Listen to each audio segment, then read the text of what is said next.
Messieurs, bonsoir. Monsieur Mattel, procureur de la République. Procureur. Vous avez fait 2 contrôles positifs? Allez, plus un seul. Un seul et l'autre là-bas.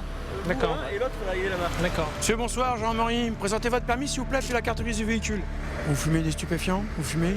Bah non. Non? Non, je touche pas, je Non. crois. Jamais, je crois. Jamais? Jamais. La dernière fois, c'était quand? Bah jamais, je crois. Jamais? On va faire un test. Ouais. Ici, là, vous allez rentrer ça dans votre bouche, Ouais. à l'intérieur des joues, sur la langue, sous la langue. Vous allez de façon à ce que le rouge devienne blanc. D'accord? Vous frottez ça à l'intérieur de votre bouche, s'il vous plaît. Alors ensuite, ça. Donc, alors, c'est une ampoule qu'on brise. Ouais. Voilà. Il y a un liquide qui descend, qui va descendre. Voilà. On garde 1, 2, 3, 4, 5. Vous avez fumé là quelque chose? Bah non, j'ai pas fumé. Et la dernière fois, vous fumez de temps en temps des stupéfiants? J'ai fumé hier, ouais. Ah Les oui. stupéfiants? Bon, j'ai des shit. Ah oui, shit. Oui, mais c'est de la drogue. Moi, j'ai fumé. Vous savez que c'est interdit. Là, c'est hier, c'est pas La aujourd'hui, consommation de drogue est interdite et la conduite après avoir consommé de la drogue, c'est interdit aussi. Regardez, monsieur. Vous avez vu? Vous avez vu? On vous joue. Alors, les deux traits. Vous voyez quand on joue comme ça? Regardez. On voit les deux traits. Il y a le premier trait ici et il y a le deuxième trait qui apparaît. D'accord? Donc ça veut dire que vous êtes positif au cannabis. On est d'accord? Eh oui.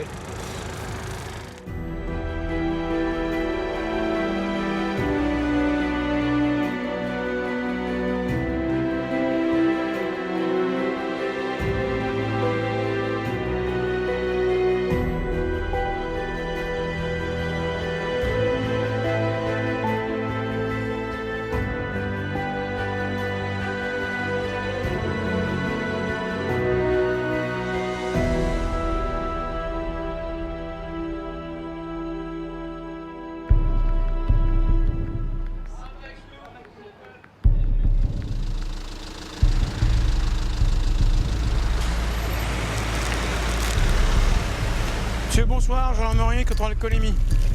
Vous allez également me présenter votre permis de conduire et la carte grise du véhicule, s'il vous plaît. Vous allez vous garer derrière notre véhicule. Suivez, monsieur. Laisse vous installer ici, s'il vous plaît. Allez-y, asseyez-vous. Bonsoir monsieur, je suis le procureur de la République. Voilà, donc je venais voir le contrôle. Donc vous avez été dépisté positif. Vous avez bu un peu? J'ai bu 2 Ricard et une bière. On va voir. Donc là, si c'est positif, il va mettre le mot patienter. Si c'est négatif, il va donner un taux inférieur à 0,25. Puisque c'est dans l'air. Viens boire un Ricard, il va mettre positif. Non? On va bien voir. Donc on fait 2 souffles pour avoir un taux. Donc demain, je vais être traité comme un voyou. Non, mais vous n'êtes pas un voyou, Mais si, monsieur. je suis un voyou. Parce qu'on va me retirer mon Attendez. permis, On va voir. Voilà, donc demain. C'est parce que vous pensez que vous allez être contrôlé positif, là? Bah bien sûr. Bah oui. Je suis pas con non plus. Mais donc demain, je vais être un voyou. Alors que de ma vie, j'ai jamais rien fait de mal. Et puis ben voilà, tout est. Oh putain. Et je vais être un bandit, j'aurai plus de permis. Le permis, ça va être en fonction du taux. Mais de toute manière, vous êtes connu, vous n'êtes pas connu, c'est la première fois. Ah bah, faites tous les contrôles que vous voulez. Bon, bah, généralement, la première non, fois, tous les contrôles que vous voulez. en fonction de votre taux, s'il est suspendu, il ne sera pas annulé, je ne pense pas. Ouais, mais Regardez, ça c'est le vôtre. Vous lisez quoi? 0,45. 0,45. Vous avez le droit à 2 taux. Désirez-vous un deuxième taux, en sachant qu'on prend le plus petit sera retenu par la justice? Est-ce que vous désirez un deuxième taux? Ça va rien changer. On va le faire. Ouais, Évidemment, je vais pas perdre mon temps. c'est quelque chose qu'on doit vous proposer. C'est prévu par la loi. Voilà. Voilà, mais ça Voilà. changera rien, donc je dis non. Et puis... Vous en voulez pas? Non. Bon, on s'en tient là? 0,45, c'est un taux délictuel. Donc c'est un délit, vous allez... Délictuel. Oui. Oui. Ça veut dire Ça veut dire que vous encourez en théorie, mais c'est pas la peine que vous aurez une peine de prison. Et surtout. prison, là, bah non, oui, mais j'ai c'est plus ce qui est qu'à aller prévu. sur le C'est ce qui est pont, prévu par la loi, monsieur. C'est ce qui est prévu. Alors, comme c'est la première fois, apparemment, c'est pas ce que vous aurez, mais surtout, vous allez avoir une suspension de permis de conduire. Voilà. Donc vous désirez pas de deuxième taux? Non. Bon. Non, plutôt je vais me Donc on va, on va commencer la procédure. Restez là, monsieur. Non, non, non, mais. Restez là. Non, monsieur. mais là, Restez sans là. déconner. Non, mais restez là, ça sert à rien. On n'est pas mais comme vous ce allez, que vous faites. mais vous allez récupérer votre permis. Ce n'est pas la fin du monde. Votre Monsieur, permis, la fin il du vaut monde. mieux. Vous pensez là que vous n'avez pas eu de chance et que c'est Non, injuste. ben non, là, j'ai vraiment pas de Voilà. chance. Croyez-moi, des personnes comme vous qui sont des gens honnêtes et à qui ça arrive, j'en ai vu des tas. Imaginez, même pas compte. imaginez si, un peu plus loin, vous aviez renversé quelqu'un avec ce taux-là, j'aurais été obligé de vous faire mettre en prison. Bonne soirée, monsieur. Vous pouvez y aller.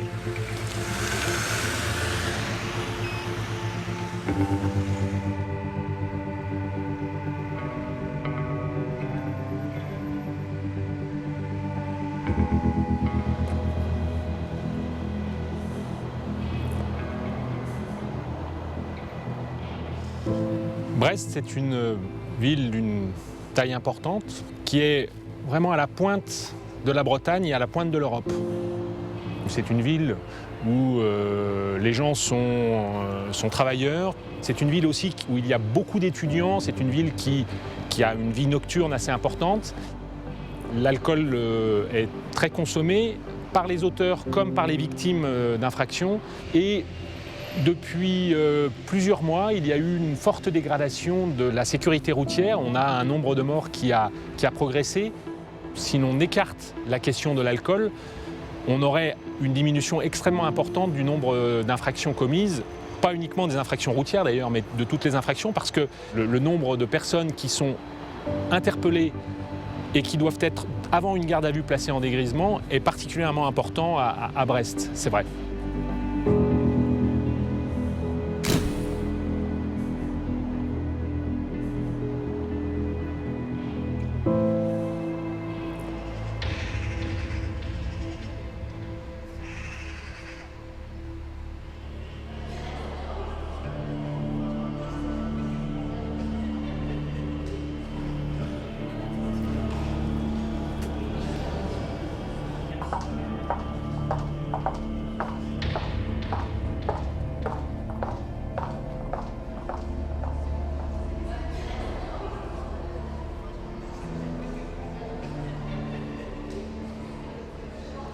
Alors, vous êtes devant moi, donc je suis le procureur de la République parce que le 25 mai 2016, vous étiez au volant de votre véhicule, vous avez causé un accident et à la suite de l'accident, vous avez pris la fuite.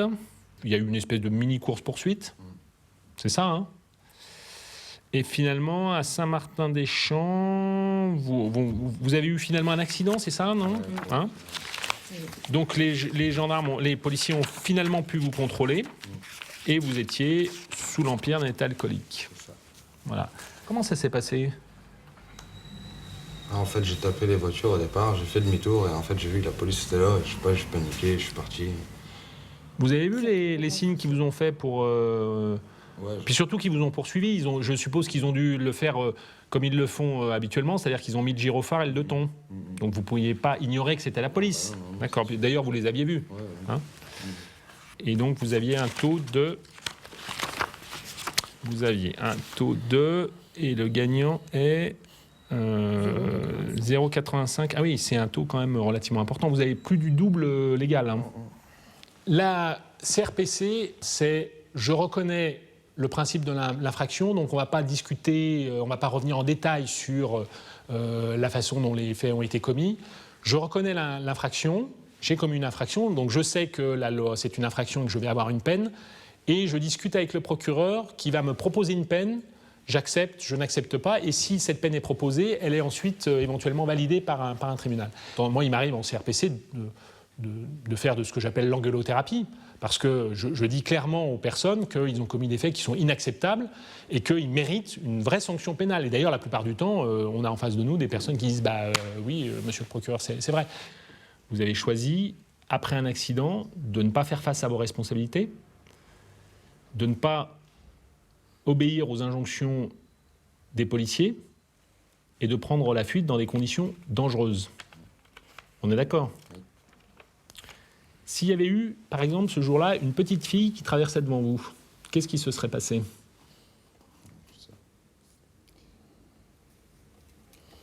Vous imaginez? Parce qu'aujourd'hui, d'ailleurs aujourd'hui vous ne seriez pas là, hein. Aujourd'hui vous seriez en prison, sans doute. Et en plus vous seriez en prison en réfléchissant tous les jours au fait que vous aviez tué quelqu'un. Et peut-être une petite fille, ou une personne âgée par exemple, qui ne traverse pas très vite.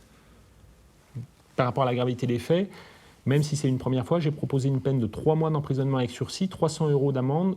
Vous avez eu 6 mois de suspension du permis de conduire de rétention administrative. Ouais, je propose une peine de 8 mois de suspension administrative avec exécution provisoire. Vous ne ferez pas ça en plus. Hein, voilà, c'est 8 mois au total. Voilà. Signez ici, monsieur, comme quoi vous êtes d'accord. Je vous rends vos documents. Oui, merci. Voilà. Au revoir, monsieur.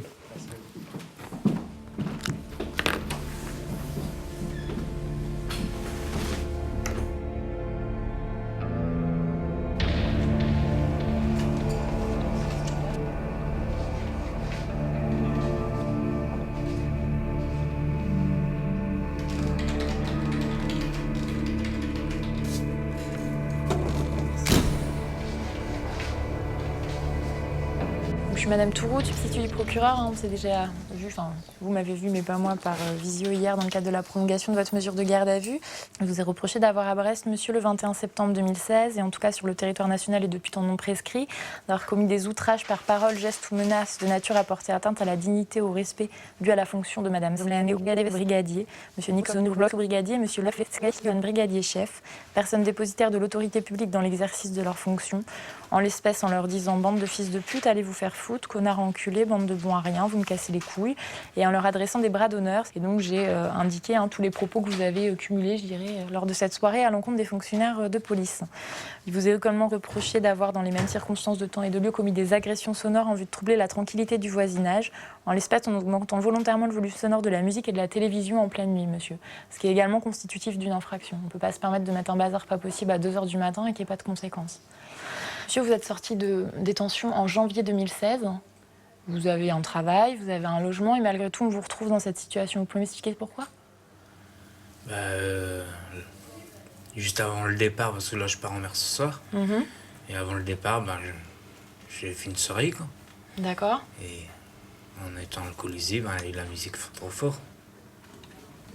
Mais monsieur, vous n'avez pas compris qu'à chaque fois que vous consommez de l'alcool en quantité trop importante, vous faites n'importe quoi? Il va falloir essayer de changer ça. Vous comptez comme ça faire des séjours en détention, repartir, revenir ça rime à quoi? Vous avez de la chance que votre employeur vous garde, surtout que Émergence vous garde, parce qu'Émergence vous gardez pas, c'était comparution immédiate, vous alliez en prison, monsieur. Et peu importe que vous ayez un travail. Mais manifestement, ça change rien au fait que vous êtes en mesure de commettre des infractions et que ça vous empêche pas de faire n'importe quoi. Vous continuez les soins? Ah oui. Ça sert à quoi de faire des soins et en parallèle de se faire des soirées où on s'enfile des bouteilles de vodka, monsieur? Là, ça fait une semaine, j'avais arrêté de début mai, j'ai arrêté jusqu'à là, il y a une semaine. C'est uniquement parce qu'il y avait un départ en mer, alors vous avez envie de faire la fête. C'est justement à ces moments-là où c'est le plus dangereux pour vous et vous dérapez complètement. Mais c'est une fois qu'on a un jeun qu'on... Et c'est pour ça qu'il va falloir que vous arrêtiez de vous alcooliser dans ces proportions, monsieur. Parce que sinon, ça va recommencer comme les différentes mentions à votre casier judiciaire. C'est-à-dire que vous avez un casier conséquent. Hein. Je l'ai plus sous les yeux, on l'a mis au dossier, mais très honnêtement, vous n'avez plus le droit à la moindre erreur au niveau judiciaire, monsieur. Je vais vous demander de signer en bas de la page et en dessous de la personne. Au revoir. Merci. Au revoir.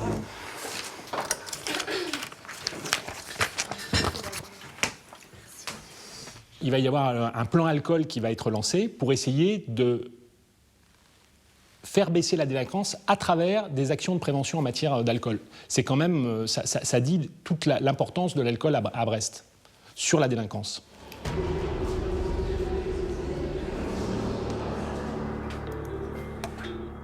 Oui, allô? Je vous appelais, c'est vous faire le point sur l'affaire des tirs à Ponta. À Ponta, d'accord, oui. C'est une histoire entre un schizophrène à moitié là et son voisin du dessus, un apéritif qui dégénère un peu. Tout ça, c'est sous fond d'alcool et de stupéfiants et de médicaments. Lui, il s'est fait casser la dent par la victime. Est-ce que également il y a eu déjà un examen gynéco-médico-légal? Mais voilà, de toute façon, ils étaient alcoolisés tous les deux, hein, c'est bien, même il le dit, hein, le gars. Vu son profil, il a quand même un certain nombre de mentions au casier, donc quand même 8 ans d'emprisonnement donc pour des viols aggravés. Vous le reconvoquez demain après-midi pour une convocation. Hein. Ok, merci. Merci. Au revoir.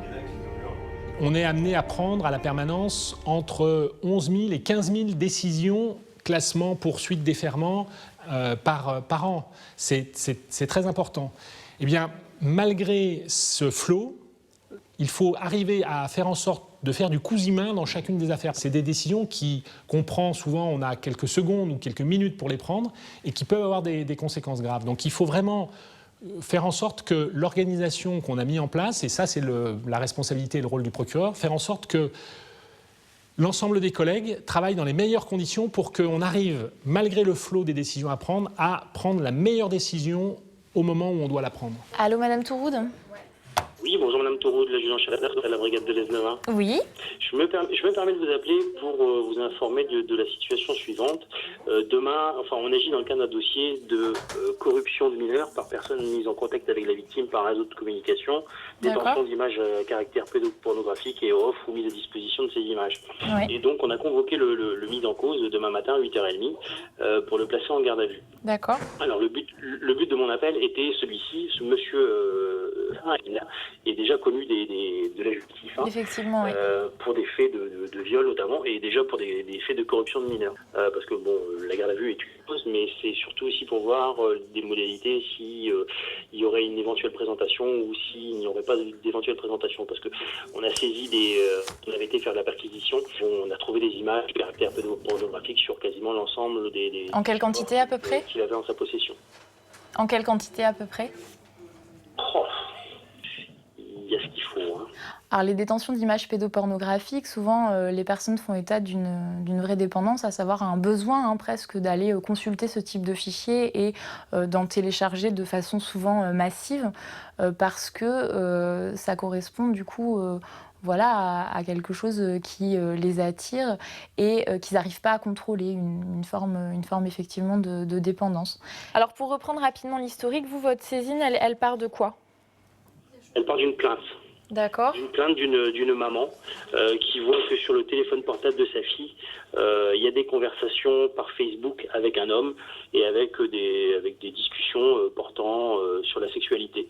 Et notamment l'homme demandant à la jeune fille de lui montrer son sexe et que lui-même a montré son sexe aussi par photo sur Facebook. Monsieur, asseyez-vous.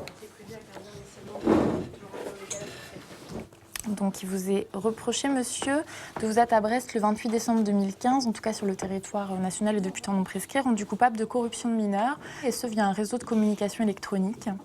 D'avoir également, le 18 janvier 2016, détenu une ou plusieurs images ou représentations de mineurs présentant un caractère pornographique, et d'avoir offert ou rendu disponible ce type d'image également entre le 30 novembre 2014 et le 20 décembre 2014. Devant moi, vous avez la possibilité soit de vous taire, soit de faire des déclarations. Est-ce que vous souhaitez que j'indique quelque chose, monsieur ? J'aimerais me faire soigner. J'aimerais me faire soigner. Peut vous faire soigner de quoi ? Par un médecin, par ce que j'ai fait. Là. Par rapport à ce que vous avez fait ? Votre attirance pour les jeunes filles, vous voulez dire ? Vous vous rendez compte, monsieur, que vous avez déjà été condamné à une peine de 5 ans d'emprisonnement pour des faits d'agression sexuelle sur une mineure et pour avoir détenu des images pédopornographiques déjà. Et jusqu'où il faut qu'on aille pour que vous arrêtiez ce type de pratique ? Vous aviez mis en place des soins dans ce cadre-là. Vous aviez eu des soins à votre sortie de détention ? Oui, 2 ans, je crois que j'ai eu. Pendant 2 ans, vous avez eu des soins et ça n'a rien changé ? Non. Quand vous regardez des enfants sur des images pédopornographiques, vous êtes quasiment aussi coupable que celui qui les prend en photo ou qui les filme. Ces enfants-là, ils n'ont rien demandé à personne, surtout pas d'être instrumentalisés comme ça et d'être pris pour des objets sexuels. C'est très grave, monsieur, de détenir ce type d'image. Et vous entretenez ce réseau autour de la pédophilie infantile. C'est extrêmement grave, monsieur. Il n'y a pas que toucher ou commettre des actes sexuels sur les mineurs qui est grave, il y a aussi ce que vous avez fait là, de visualiser comme ça, de visionner, de détenir, d'offrir et de mettre à disposition des images comme ça, qui les mettent en scène de cette façon-là. Et vous avez en plus également, voilà, vous vous êtes fait, c'était quand même un petit peu élaboré de votre part, vous vous êtes fait passer pour différents pseudos, etc., pour rentrer en communication avec des photos qui ne correspondaient pas à votre vrai visage, pour vous faire passer pour plus jeune, pour essayer d'avoir des communications de nature sexuelle et des photos, etc., dans des positions, dans des postures non équivoques avec des mineurs qui en plus étaient déficientes intellectuellement. Et donc, nous, on est inquiets par rapport à ça au niveau judiciaire, du fait que vous continuez à commettre d'autres faits. C'est pour ça, aujourd'hui, moi, je demande que vous soyez placé sous contrôle judiciaire. C'est le juge des libertés et de la détention que vous allez voir tout à l'heure qui prendra la décision. Je ne veux pas que vous puissiez aller dans des lieux fréquentés par des mineurs, des établissements scolaires, des crèches, des piscines. Je ne veux pas que vous y mettiez les pieds. C'est trop, à mon avis, c'est un facteur de risque trop important par rapport à votre attirance. Également, une obligation de vous faire soigner jusqu'à la date de l'audience. Et puis l'obligation de vous présenter. Alors, il y a la date et il y a l'heure sur les obligations du contrôle judiciaire. Mais voilà, monsieur. Maître, avez-vous des observations à présenter? Il n'y a pas d'observation. Au revoir, monsieur. Au revoir. Oui.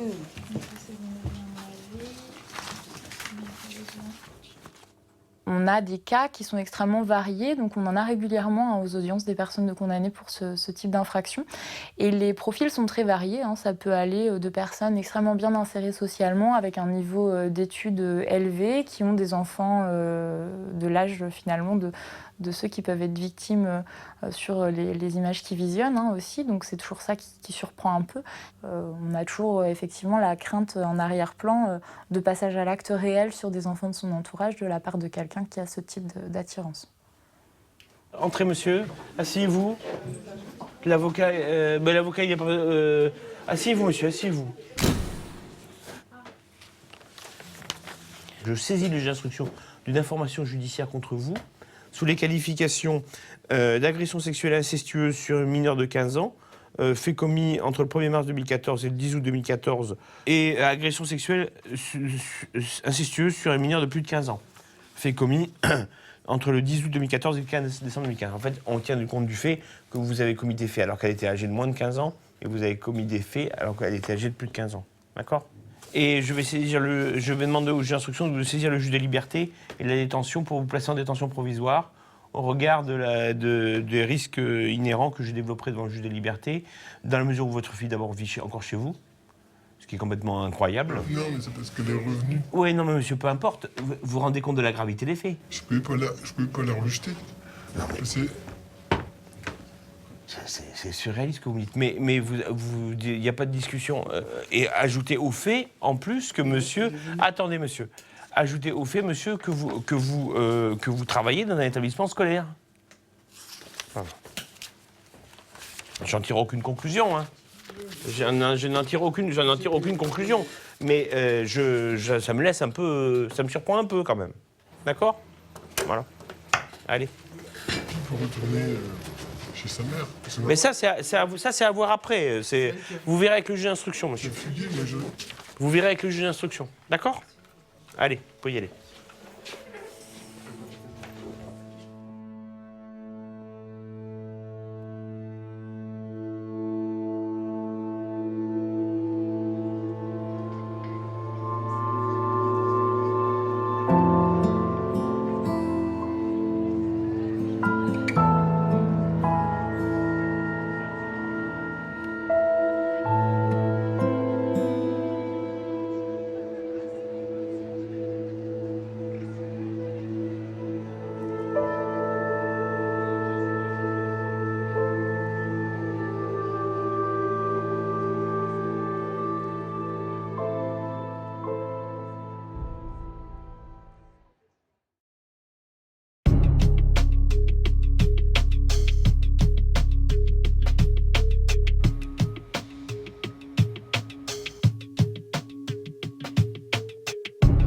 On fait une patrouille. Bonjour monsieur. Monsieur, bonjour. Bonjour, monsieur. Monsieur Mattel, faut faire de la technique.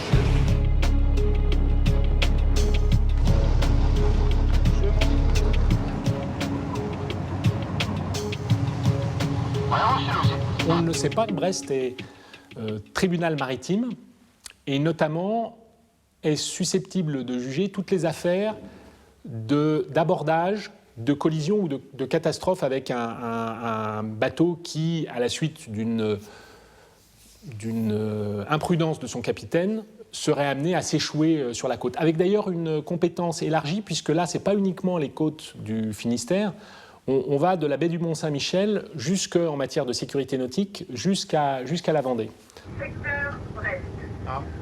Au pied du phare du Pordic. C'est pas long, ça. Un pêche-promenade échoué avec une personne à bord. Oh merde, bah c'est... Enfin merde. Je dis merde. De longueur 5,64 m et de couleur blanc. C'est bon, vous voyez. Je répète, c'est bon pour nous. J'ai le bâtiment à l'optique, je m'en approche, je suis à environ 200 mètres. On peut se dérouter également, on a un Zodiac qu'on peut mettre facilement à l'eau. Ouais, de Pierre du Frondeur, je suis sur zone, le bâtiment est échoué, pas de moteur. Je vais essayer de lui passer un bout pour le sortir de là. Ça, c'est pas de bol. Ouais, tout bien pris, Corsen. Merci à vous, Pierre du Frondeur. Ouais, c'est normal. Ouais, je suis sur le canal 16. J'ai entendu toutes les communications. J'imagine qu'il y a assez de monde sur l'embarcation là au Porzic. Ouais, c'est partiel de Corsen pour nous, c'est correct. Il y a assez de monde sur zone. Merci de votre collaboration et merci de vous être porté volontaire. Je vous souhaite à tous une bonne après-midi. C'est la particularité du contentieux du tribunal maritime de Brest. On va de la sécurité du méga porte-conteneur qui fait 250 mètres de long et qui emporte des milliers de tonnes de marchandises diverses et variées, jusqu'au petit bateau avec le papy qui va pêcher dans la rade de Brest et qui va passer son après-midi avec éventuellement et qui emmène des passagers avec lui.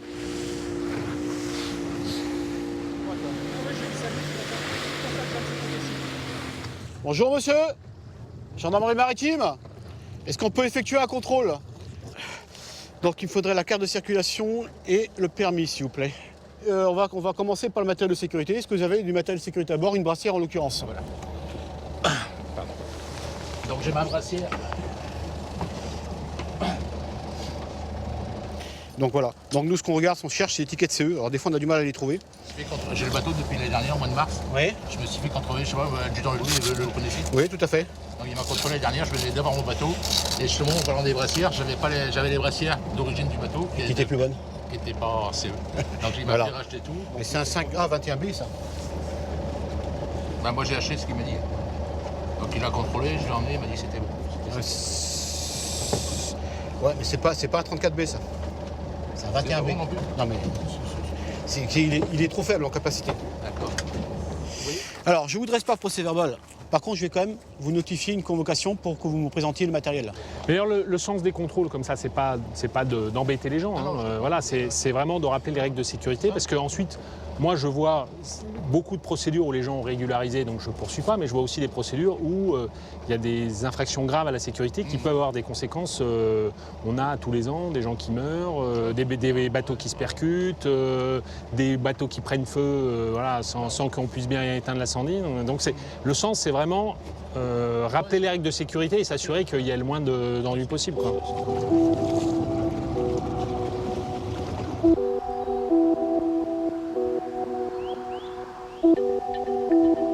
Monsieur le procureur, aujourd'hui, on a le plaisir de vous accueillir à bord d'un avion des douanes de Landbéoué, donc un avion spécifique contre la lutte de pollution maritime, un avion Polmar. Notre mission du jour, donc on va partir de Lorient, on va partir au large en direction du rail, en le remontant jusqu'au dispositif de séparation de trafic en vue de rechercher des pollutions illicites éventuelles. Parce que là, c'est un avion spécial Polmar affrété, enfin c'est un avion de la douane. L'équipage, c'est un équipage de la douane, d'accord. Tout à fait, donc un avion spécialisé avec un radar de lutte contre la pollution. Il y a quelques années, la France a fait le choix de spécialiser un petit nombre de juridictions, il y en a 6 en France et outre-mer, sur les pollutions maritimes parce que c'est un contentieux qui est à la fois grave et à la fois très technique. Et donc, par exemple, Brest, le tribunal de Brest, est compétent pour toutes les pollutions qui pourraient intervenir depuis la baie du Mont-Saint-Michel jusqu'à la frontière espagnole. L'État s'est aussi organisé pour faire des contrôles pour que les bateaux qui étaient des bateaux pollueurs, soit des pollutions volontaires, soit même des pollutions involontaires liées à le non-respect de règles de sécurité, soient à peu près certains qu'ils ne passeraient pas au travers des mailles du filet d'une observation des pollutions, d'un contrôle de la pollution et éventuellement d'une sanction. L'avion est équipé d'un radar SLAR et d'un infrarouge. Le SLAR pour la primo-détection, l'infrarouge pour le lever de doute sur hydrocarbures, végétal ou autre chose. Vous avez des moyens photo aussi ? Après, effectivement, à bord, l'opérateur a un appareil photographique numérique de très bonne qualité qui permet de voir notamment, les reflets. Notamment, c'est les photos, moi, que j'utilise très en amont du processus de la procédure, puisqu'en particulier, je peux éventuellement, en relation avec le préfet maritime, prendre la décision, la loi me le permet, de dérouter le navire. C'est tout notre travail, c'est d'abord la détection et ensuite le recueil des preuves pour le transmettre au parquet et puis pour que vous donniez les suites ou pas à la procédure. Ok. Ils sont à l'évidence très contents que le procureur de la République sorte de son bureau pour venir à leur rencontre, pouvoir entendre leurs explications sur leurs difficultés, mais également leur donner un certain nombre d'explications et voir que leurs procédures vont être ensuite relayées de la meilleure façon possible devant le tribunal. Mais c'est vrai qu'on n'a pas la même ressource en énergie assis à un bureau qui ne bouge pas et dans un avion où on a le trafic radio à suivre. Bien souvent, quand il y a une pollution, le capitaine du bateau qui ne répond pas, il a souvent une panne de radio à ce moment-là. Le pétrole à gérer parce qu'il faut rentrer avec suffisamment de carburant pour pouvoir se poser en sécurité. Les conditions météo, aujourd'hui ça bouge un petit peu, vous voyez le cumulus, le cumulonimbus et cumulus qui sont des nuages d'activité. Donc tout ça mis bout à bout, effectivement, les conditions peuvent parfois prêter à confusion pour quelqu'un au sol, dire ils auraient pu faire ça. Non, on n'a pas pu parce que les conditions ne nous laissaient pas toute latitude pour agir. On s'aperçoit, et c'est sur les photos c'est spectaculaire, que parfois sur plusieurs kilomètres derrière le bateau, il y a la mer qui est l'aspect de la mer qui est complètement changé, et c'est ce qui est d'ailleurs détecté par le radar, parce qu'en fait l'irisation et surtout la forme des vagues est complètement différente à partir du moment où il y a une pellicule de plusieurs centimètres d'hydrocarbures ou de produits chimiques qui est déversée dans la mer. Comme vous pouvez le voir, on est au-dessus des nuages, mais le système Polmar continue à travailler et est en mesure de voir si dessous il se passe quelque chose d'anormal. Ok. Et à partir du moment où le système Polmar détecte une suspicion de pollution, on va essayer de retrouver les conditions de vol à vue pour aller identifier très clairement ce qui se passe. La ligne bleue, c'est parce qu'on a tourné, donc le radar émettait ici, le fait de lever l'avion est parti en plein virage, il est émis là, et là on a un code de silence. D'accord, ok. Vous appelez ça un code de silence ? Oui. Si vous détectez une trace de pollution, vous pouvez, dans un premier temps, donner au moins une estimation de sa longueur. De sa longueur, oui. D'accord. Longueur, surface approximative, longueur oui, surface approximative, parce que c'est jamais bien défini. Et donc ont été mis en place depuis de nombreuses années toute une organisation avec des patrouilles régulières et avec notamment des avions de la douane, donc la douane y participe, mais également la marine nationale. Et ça, les délinquants de la mer le savent, et ce sont des délinquants qui obéissent à une logique économique. Donc c'est vrai que la multiplication des contrôles a fait qu'il y avait entre 2013 et 2016, il n'y avait plus de pollution détectée sur le ressort de Brest. C'est une fierté de voir qu'on a activement et avec succès contribué à très largement limiter ces phénomènes de pollution qui étaient des phénomènes préoccupants dans les années 80-90.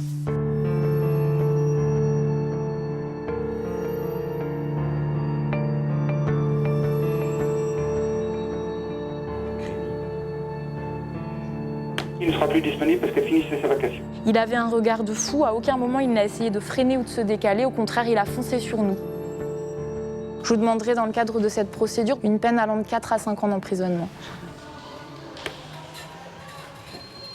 Je vous reproche, monsieur, d'avoir amorlé entre le 1er mars 2016 et le 14 septembre 2016, acquis, détenu, offert ou cédé sans autorisation administrative une substance ou plante classée comme stupéfiant en l'espèce de l'héroïne pour une quantité minimale estimée à 600 grammes. Ce que vous avez dit. Ça faisait 2 semaines que j'avais arrêté de vendre, que je voulais plus, que je voulais me sortir de tout ça. J'assume ma vente. Attendez, j'assume ma vente et j'avais cessé de vendre depuis 2 semaines. Ouais. Et il y a même des preuves sur Facebook, comme quoi j'en parlais avec mon ex, avec ma copine, enfin avec plein de gens. Et là, en fait, ce qui me restait, c'était qu'il me restait une bonne bonbonne que je gardais pour moi, pour ma consommation personnelle, pour qu'une fois que j'en aurais plus, que je puisse me remettre à mon traitement. Monsieur, vous vous rendez compte des effets de ce produit? Je sais. Je savais que j'avais arrêté pendant 1 an et demi cette bêtise-là. Je m'étais sorti de la méthadone, de l'héroïne pendant 1 an et demi. J'ai replongé dedans bêtement, c'est clair, je m'en veux, je suis le premier à m'en vouloir, hein, vous inquiétez pas. C'est que non seulement, si vous continuez comme ça, vous ne dépasserez pas l'âge de 50 ans. Je sais. Mais que ceux à qui vous vendez s'arrêteront à peu près au même stade que vous. Vous comprenez ça? Oui, je comprends tout à fait. Je sais que je vends la mort, je sais. Vous consommez depuis quel âge de l'héroïne? Depuis mes 20... Enfin, je suis tombé dedans à 22 ans. En vrai, je fais la fête depuis mes 16 ans. J'étais contre ça, j'étais anti ça. Et à 22 ans, avec ma copine de l'époque, ça se passait mal. J'ai commencé... Tous ces gens-là, j'essaie de plus les fréquenter. Quand j'essaie de voir au commissariat à Morlaix pour qu'on m'aide, on ne les aide pas, on les laisse dehors. Le commissariat, monsieur, c'est pas un service d'assistance sociale. Je comprends, mais quand je vois mon voisin du dessous qui l'autre jour il s'est fait séquestrer, on lui a pissé dessus, on lui a fait sucer des doigts de pied, on lui ceci, on lui cela. Pardon? Personne bouge, personne fait. Comment il s'appelle votre voisin du dessous? Comment il s'appelle votre voisin du dessous? Comment? Il viendra pas porter plainte. Je m'en fiche qu'il s'appelle comment? Comment? Je sais pas son nom de famille. Et qu'est-ce qu'on lui a fait? Bon, il s'est fait apparemment, il se serait fait pisser dessus.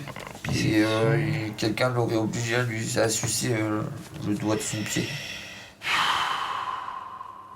Pour une dette d'héroïne? Non, parce qu'il ment à tout le monde, parce qu'en fait, il y a des gens justement qui lui obligent à garder leur matos chez lui. Et il y a des gens qui, voilà, et puis il sait pas dire non, et puis voilà, et puis après, lui, il consomme. Il a consommé dans le produit. Il consomme dans le produit, puis après, il leur donne des sous, et après, c'est un engrenage, et puis voilà. D'accord. L'héroïne entraîne une addiction extrêmement forte, tout le monde le sait, avec une déchéance physique, mentale, sociale, qui vient très, très rapidement. Et on se trouve face à des gens qui sont désemparés, et en la matière, tout consommateur se transforme assez vite en revendeur. Et le revendeur est souvent débiteur. Donc, quelle meilleure solution de se débarrasser de son créancier que de le donner au service de police, avec tous les risques que j'évoquais précédemment, de passer pour une balance. Parce que passer pour une balance dans le domaine des stupéfiants, c'est parfois de très lourdes conséquences. Quand je vais au commissariat, on me dit, vous avez qu'à vous sortir de tout ça. Et pour pouvoir se sortir de tout ça, il faut bien que je les refuge chez moi. Il faut déménager de Morlaix, monsieur. Et monsieur, vous savez même pas quand ça fait combien de temps que j'essaye de trouver un appartement. J'ai 2 chiens, je me fais refuser partout. Moi aussi, je veux bien essayer de m'en sortir, mais si j'ai pas d'aide, si j'ai rien, je fais comment? Je veux bien aussi, mais c'est pas facile. Vous croyez que c'est tout le temps facile? Non, je dis pas le contraire. Vous dites d'abandonner vos chiens, mais j'ai pas envie d'abandonner. Non, mais je comprends ça. Mais monsieur, le problème, c'est que vous contribuez à votre propre malheur. Pardon. Vous contribuez à votre propre malheur. C'est simple, c'est simple à comprendre quand même. Vous pouvez y aller. Oui.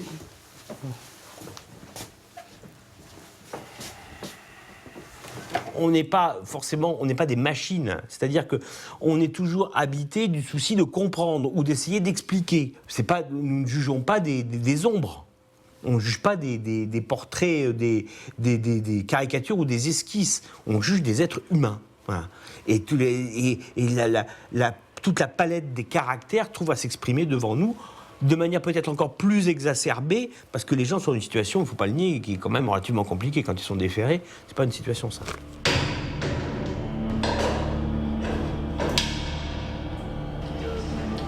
à leur pays. C'est où, monsieur? Entrez. Donc, je suis procureur de la République, vous êtes monsieur sans emploi, vous savez lire et écrire en langue française.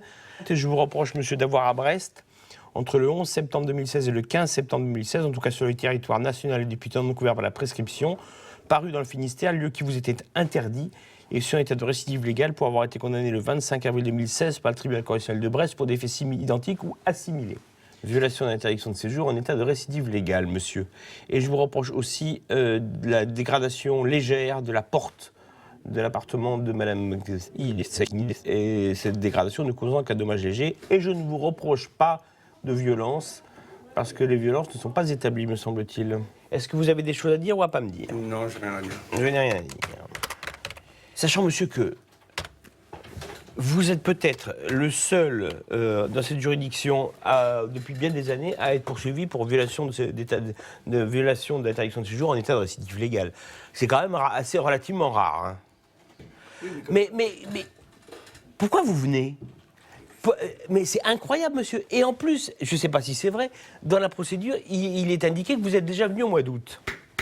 Oui, je suis venu au mois d'août. Je vous l'ai dit hier, monsieur. Je suis venu au mois d'août. Je peux vous... Mais vous n'avez pas le droit. Mais écoutez-moi 2 minutes.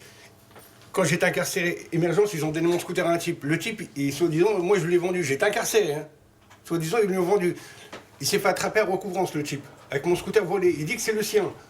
J'appelle le commissariat, il me dit, il est sur le port. Je descends sur le port, il était là-bas, le scooter. Je l'ai pris, je l'ai emmené au carabinage chez un ami à moi. Mais quel rapport? Quel rapport avec ça? Pour retirer mon scooter de la fourrière, parce qu'on me l'avait volé. Mais vous pouviez pas envoyer quelqu'un le faire à votre place? Et quand vous avez personne qui pouvait venir à ma place. Vous avez interdiction de venir dans le Finistère, interdiction de venir à Brest. Est-ce que vous comprenez ça? Si, je comprends ça. La dernière fois, je me souviens, c'était pour monter des meubles. Tout à fait. Et je les ai montés. Oui. Je suis revenu après, je les ai montés. Mais monsieur, vous n'avez... Mais c'est incroyable. Vous n'avez pas le droit. Vous n'avez pas le droit de venir. Vous risquez de retourner en prison pour ça. Mais c'est elle qui... C'est elle à me... Comment ça s'appelle? En plus, avec le casier judiciaire que vous avez, monsieur, vous devriez éviter ce genre de choses. On en est à 17 mentions. 17. Qu'est-ce que vous voulez que je vous dise? Qu'est-ce que vous voulez que je vous dise de plus? Tenez, maître, c'est bon. Ah, c'est bon. Voilà, il peut y aller. Au revoir, monsieur. Au revoir.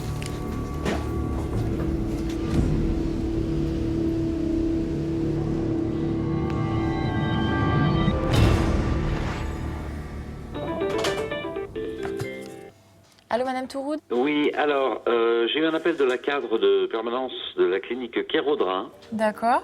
Qui m'avisait que M. Benahir, Sarah, bien connu de nos services, venait d'être ramené par une voiture qui l'a balancé à l'entrée et qui s'est barré sans qu'on ait le temps de prendre sa plaque.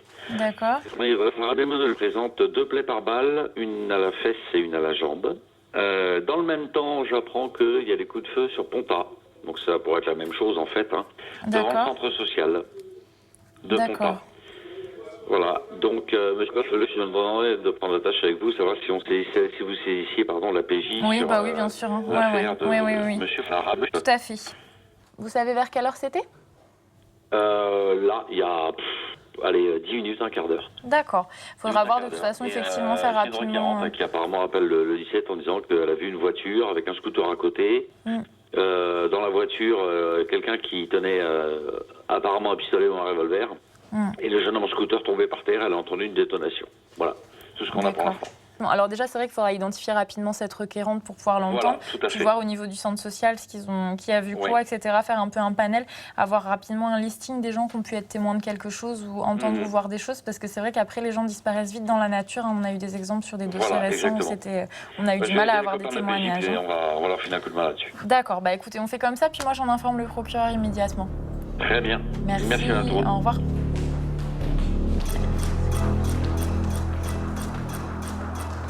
Donc je viens de saisir la PJ d'un dossier un peu particulier. Il y a eu un appel d'un cadre de la clinique de Kéraudrinque. Il a 2 plaies par balle, une dans la face et une dans la jambe. Et dans le même temps, le commissariat était avisé de coups de feu signalés devant le centre social de Pontanezen à Brest. On fait le lien certain entre les deux informations? Alors, de façon quasiment simultanée, quoi. C'est-à-dire que ça s'est passé là, il y a 15-20 minutes, il y a 15 minutes en gros, et les appels ont eu lieu en même temps.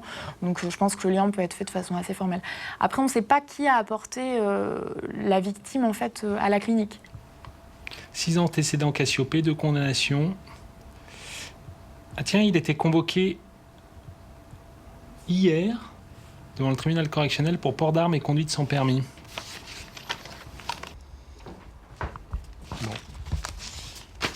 C'est potentiellement... Dans la suite...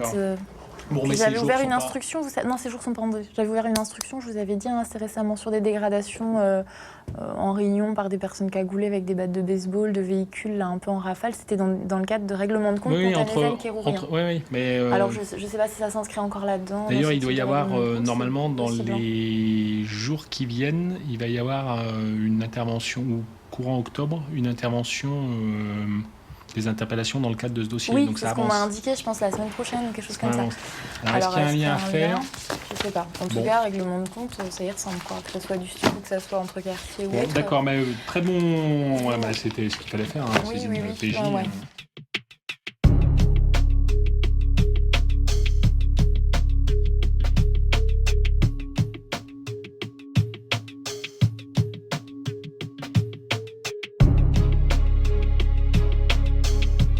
Il y a 2 quartiers de la ville de Brest, Pontanezen et un autre, qui sont en compétition depuis de nombreuses années. Ce qui est frappant quand on voit de l'extérieur, c'est que c'est des quartiers qui ont exactement les mêmes problématiques, les mêmes difficultés sociales, les mêmes difficultés de chômage. Et pourtant, il y a une espèce de compétition en « moi, je suis le plus fort, je vais venir faire une descente dans le quartier, casser des voitures à coups de batte de baseball. Ah ben moi, on se rencontre en terrain neutre et on commence à s'insulter. Et puis, il y a des copains qui viennent, et parfois avec des armes. Nous avons ouvert une information pour tentative d'homicide involontaire, et c'est une affaire qui... J'espère bien, on arrivera à connaître le ou les auteurs de ces coups de feu et ils seront jugés aux assises vraisemblablement. Et ça sera une façon pour nous de dire à tout le monde, aux victimes, aux habitants du quartier qui ont parfois l'impression que le quartier est un quartier pourtant où il fait bon vivre, mais qu'il y a un petit nombre de délinquants qui empoisonnent la vie de tout le monde, et aux auteurs aussi que il y a une justice et une police à Brest et en France, un état de droit, et que la loi doit être appliquée avec la même égalité, mais la même rigueur quand il y a des faits graves, à Pontanezen, à Kérourien, dans d'autres quartiers de Brest que partout en France.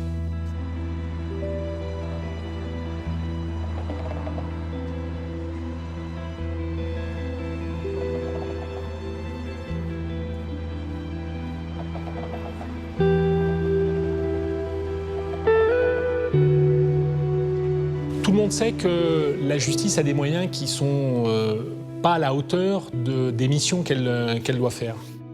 On peut espérer toujours une amélioration de la situation matérielle de la justice, et je me bats pour ça. Souvent on bricole, mais on bricole avec talent, et on est des bricoleurs de génie parce que finalement les résultats, on n'a pas à en rougir, et on a, avec les moyens qui sont à notre disposition, on fait du sacré boulot quand même. Bonjour maître, bonjour monsieur, fermez la porte. Asseyez-vous là monsieur, asseyez-vous là.